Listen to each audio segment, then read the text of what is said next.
రామిరెడ్డి గారు చెప్పండి. అటు కేటీఆర్ కూడా రీసెంట్గా ఒక వేదిక పైన మాట్లాడుతూ రహస్య స్నేహితుడు రఘునందన్ రావు తోటి పార్లమెంటులో అప్పుల విషయంలో అటు ఎన్ని అప్పులు చేశారు అనేది కాంగ్రెస్ పార్టీయే బయటికి తెప్పించింది అని చెప్పి.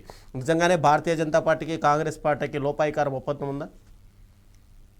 దేశంలో ఉన్న రెండు ముఖ్యమైన జాతీయ పార్టీలు అంటే కాంగ్రెస్, బీజేపీ. ఈ రెండు పార్టీలకు ఒప్పందం ఉందంటే తీన్మార్ మల్లన్న చెప్పిన ప్రకారం పైనుంచి కాదు, కింది నుంచి నవ్వాల్సి వస్తుంది. అది ధమాకున్నోడు ఎవడు ఆ విషయం అనలేడు. ఎందుకంటే రెండు బద్ధవైరం రాజకీయంగా కాంగ్రెస్, బీఆర్ఎస్లు. కాబట్టి అది అసాధ్యం. ఎప్పుడు దేశ చరిత్రలోనే ఈ కాంగ్రెస్, బీఆర్ఎస్లు, కాంగ్రెస్, బీజేపీలు ఎన్నడూ ఒక అంటే దేశ ఇష్యూల మీద తప్ప పార్టీల పరంగా, రాజకీయాల పరంగా ఎప్పుడు కలిసిపోలే, కలిసి పనిచేయలే. ఓపెన్గా కానీ సీక్రెట్ కానీ అది బహిరంగ రహస్యం. ఇక రహస్యం మొత్తం బహిరంగమే అది. ఇక దాని మీద ఆరోపణలు అంటే ఇక బీఆర్ఎస్ వాళ్ళు ఏమైనా మాట్లాడతారు, కాంగ్రెస్ వాళ్ళు కూడా బీజేపీ, బీఆర్ఎస్ ఒకటని కూడా అప్పుడు అబద్ధపు విష ప్రచారం చేశారు. ఇప్పుడు ఆ విషయం పక్కకు పెడదాము. రఘునందన్ రావు గారు ప్రశ్న అడిగితే కూడా దానికి కాంగ్రెస్ వాళ్ళు అడిగి ఇచ్చిందంటే అప్పుడు అందులో ఇప్పుడు అందులో మొత్తం అప్పుల విషయం బయటికి రాలే కదా.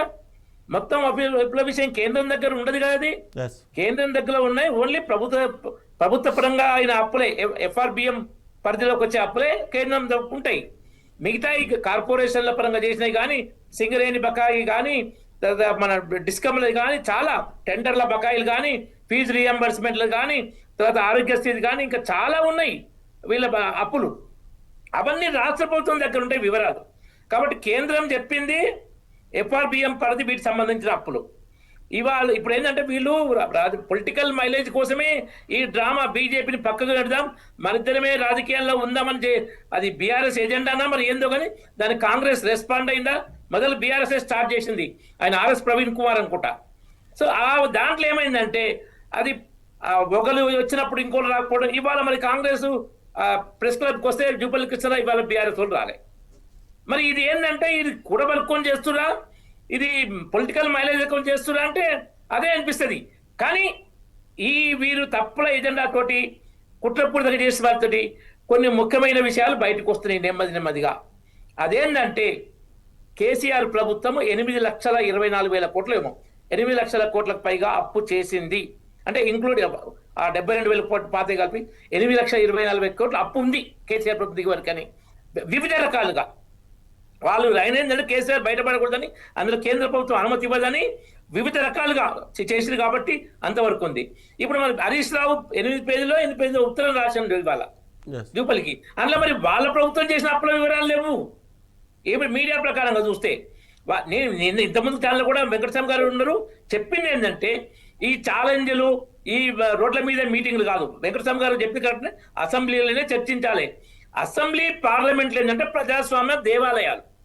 అవి ప్రజాస్వామ్యంలో దేవాలయాలు లాంటి వాటికి. అందులో అక్కడ చర్చించిన కరెక్టు.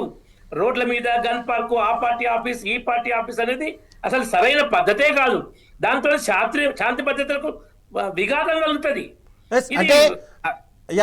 రామిరెడ్డి గారు, అసెంబ్లీలో బట్టి విక్రమార్క అడిగిన ప్రశ్నకు సమాధానంగా మేము రాష్ట్ర అప్పులు అప్పుడే అసెంబ్లీలోనే చెప్పేశాము, మళ్ళీ కావాలని పదే ఇదే విషయాన్ని కాంగ్రెస్ నేతలు తెరపైకి తీసుకొస్తున్నారు అని చెప్పి ఆరోపణలు డైరెక్ట్ కేటీఆర్ మాట్లాడు.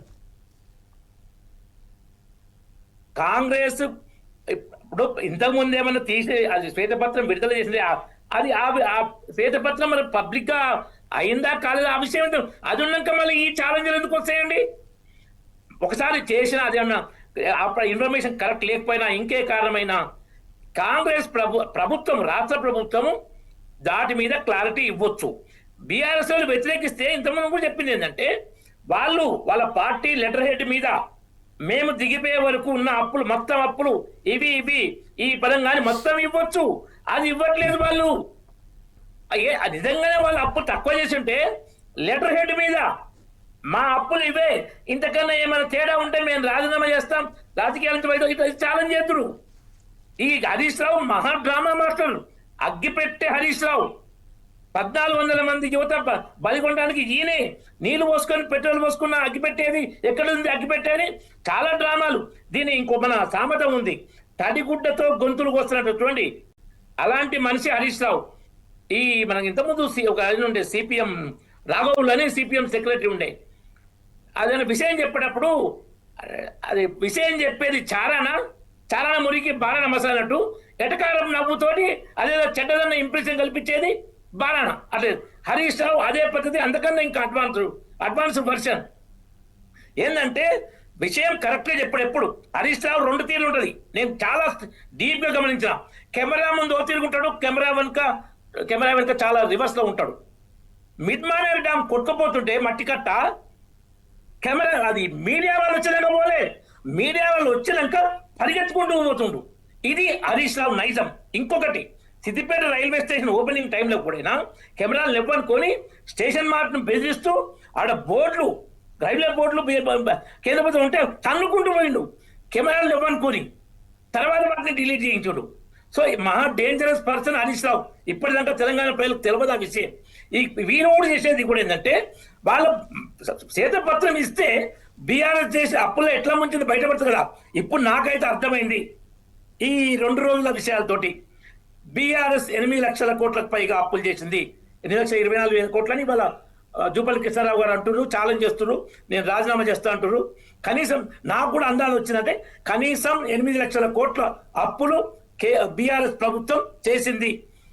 హరీష్ రావు లెటర్తో ఏమర్థమవుతుందంటే ఈ 30 నెలల్లో కాంగ్రెస్ ప్రభుత్వం రేవంత్ ప్రభుత్వం కూడా 4,14,000 కోట్లు అంటుండే చేసి 1,54,000 కోట్లలో పాత అప్పు తెచ్చింది. నెట్ గా 2,50,000 కోట్లు అదనంగా కాంగ్రెస్ ప్రభుత్వం కూడా అప్పు చేసింది అని ఈ నిన్న ఇవాళ డెవలప్మెంట్స్ తోటి మనకు కొంత అర్థమవుతుంది. దీని మీద స్పష్టత రావాలి, పూర్తిగా ఇవ్వాలి. ఇద్దరు ముఖ్య బాధ్యత అధికార పార్టీ మీద, ప్రభుత్వం మీద, రాష్ట్ర ప్రభుత్వం మీద ఉంటుంది. బీఆర్ఎస్ పార్టీ మీద కూడా తమ అప్పుల విషయం స్పష్టంగా అంకెల రూపేణ లిఖితపూర్వకంగా ప్రజలకు మీడియా ద్వారా తెలియజేయాల్సిన అవసరం ఎంతైనా ఉంది. అలా చెప్పకపోతే బీఆర్ఎస్ పార్టీ కూడా ప్రజలను దగా చేస్తుంది. అందులో ఏ మాత్రం అనుమానం లేదు. కాబట్టి ఈ పొలిటికల్ మైలేజ్ డ్రామాలు మాని యాక్చువల్ ఫిగర్స్ చెప్పండి. ఇద్దరు బీఆర్ఎస్ పార్టీ చెప్పాలి వాళ్ళు చేసినప్పుడు ఫిగరు. దానికి కౌంటర్ కాంగ్రెస్ ప్రభుత్వం చేయాలి. కాంగ్రెస్ ప్రభుత్వం చేసిన అప్పుడు కూడా ఇప్పుడు ప్రజల్లోకి వెళ్ళాలి. ఎందుకంటే వాళ్ళే దీన్ని ఇష్యూ చేశారు. ఇది ఇష్యూ అయింది. ఇప్పుడు అసలు బీఆర్ఎస్ పార్టీ ప్రభుత్వం చేసిన అప్పెంత, కాంగ్రెస్ ప్రభుత్వం చేసిన అప్పెంత, ఈ విషయం మొత్తం ప్రజలకు తెలియాలి. తెలియకపోతే ఎవరు దీనికి కారణమైతే వారు ప్రజలు మరింత ద్రోహం చేసినట్టు.